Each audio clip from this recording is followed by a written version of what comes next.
আমি তোমাদের সাথে গণেশের উৎপত্তির কাহিনী শেয়ার করব বলেছিলাম। তো আজকে সেই কাহিনীটাই বলবো তোমাদেরকে। আহ, পার্বতীর দ্বারা সৃষ্টি এবং শিবের দ্বারা পুনর্জন্মের কাহিনীও এখানে প্রচলিত কিন্তু রয়েছে। তবে মানে মেন যেটা পৌরাণিক কাহিনী হিসেবে বেশি চর্চিত, সেটা হচ্ছে দেবী পার্বতী একদিন স্নান করতে যাওয়ার আগে শিবের অনুচরদের পাহারা দেওয়ার নির্দেশ দিয়েছিলেন।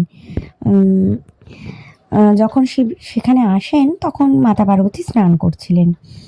তো শিব কি করলেন, গায়ের চন্দন এবং হলুদ মাখানো উপাদান সেখানে রেখে গেলেন এবং মাতা পার্বতী সেই উপাদান দিয়ে একটি শিশুর মূর্তি তৈরি করেন এবং পরে সেটাকে প্রাণ প্রতিষ্ঠা করেন। পার্বতী সেই বালককে নিজের সন্তান হিসেবে গ্রহণ করেন এবং স্নান করতে যান। শিব যখন আবার প্রবেশ করতে চান তখন বালক তাকে বাধা দেয়। এতে শিব অত্যন্ত ক্রুদ্ধ হন এবং নিজের অনুচরদের মাধ্যমে সেই বালকের মস্তক ছেদন করেন। এই ঘটনাটা তো আমরা মোটামুটি সবাই জানি। গজানন রূপ পরের ঘটনা। পার্বতী সেই ঘটনায় খুবই কষ্ট পান এবং বিশ্ব সৃষ্টিকে ধ্বংস করতে উদ্যোগী হন।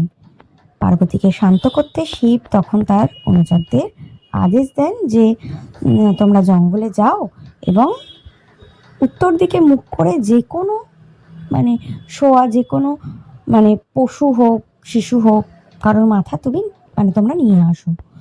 উত্তর দিকে মুখ করা থাকতে হবে। তো অনুচারীরা সেই মতো যেরকম শিব বলেছেন সেই মতোই কাজ। তো সেখানে কোনো শিশুকে তারা দেখতে পেল না এবং তারা একটা হাতির মাথা নিয়ে আসে, যা দেবতারা সেই বালকের ঘাড়ের ওপর স্থাপন করে এবং গণেশকে জীবিত করেন। ভগবান শিব আশীর্বাদ করেন এবং গণেশকে জীবিত করেন।